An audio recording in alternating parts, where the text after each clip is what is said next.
මොකද මේ ඉඟුරු පාත්තියේ ගොඩක් ගස්වල කොළවල ගිස්ස පිච්චිලා වගේ කහ වෙලා තියෙන්නේ. ඕකට හේතුව මේ පහුගිය දවස්වල තිබුණු වැස්සත් එක්ක පැතිරිච්ච මේ දිලීර රෝගයක්. හරි. එතකොට දැන් මේක ඉක්මනින් ව්‍යාප්ත වෙනවා. ඔව්. ඕක වළක්වා ගන්න නම් දිලීරනාශක පාවිච්චි කරන්න ඕන. විශේෂයෙන්ම කොප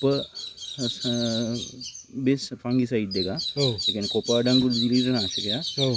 මේකෙදී අපි පාවිච්චි කරලා තියෙන්නේ කොප හයිඩ්‍රොක්සයිඩ් දිලීරනාශකේ. ඔව්. ඒක දවස් 10න් 10ට වගේ ගහලා තියෙනවා. දැන් මේකේ ප්‍රතිඵල තියෙනවා. ඔව්. මේ බලන්න දැන් මේක ගත්තොත් කොළ පිච්චිච්ච කොළ ටික තියෙනවා. මේ විදිහට. ඊට අමතරව ඊට පස්සේ කොප ෆංගිසයිඩ් පාවිච්චි කළා කරාට පස්සේ ආපු කොළ මේ දැල්ලේ තියෙන ඒවා කිසිම ගැටලුවක් නැතුව නිරෝගී ආවිලා තියෙනවා. අලුතෙන් එන එක හොඳට ඇවිල්ලා. දැන් ඒකට උදාහරණයක් මෙන්න මේ ගහේ මේ පඳුරේ මේ ගහේ මේ බලන්න මේ විදිහට අලුත් දැල්ල හොඳට ඇවිල්ලා තියෙනවා. එක්කම අලුතෙන් දාපු පඳුරේ ඒකත් මේ ඒකත් වෙලා නැහැ. ඒක නිරෝගීවම ඇවිල්ලා තියෙනවා. එතකොට මේක සීඝ්‍රයෙන් පැතිරෙන රෝගයක් වැස්සත් එක්ක මේ කන්නේ හුඟක් ගොවියන්ට මුණ දෙන්න සිද්ධ වුණා.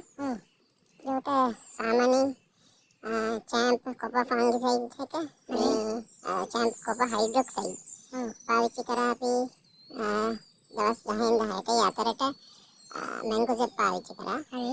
එහෙම කළා තමයි මේක කන්ට්‍රෝල් කරගත්තේ. දැන් කිසි ගැටලුවක් නැතුව අලුතෙන් එන පැල එහෙම නිරෝගීව මේ පඳුරේ පැල දානවා. මේක එකම දේ මේක ඉක්මනින් පාලනය කරන්න ඕන නැත්නම් මුළු වගාවටම මුළු වගාවටම ඉක්මනින් පැටලෙන්න පුළුවන් වැස්සත් එක්ක විශේෂයෙන්ම. මේ තව පාත්තිය. මේ පාත්තියේ මේ වෙන අලුතෙන් එන දැල්ල අලුතෙන් එන දැල්ල හොඳට ඇවිල්ලා මේකේ. මේ හැම එකටම පාවිච්චි කරලා තියෙනවා විදියට දිලීරනාශක.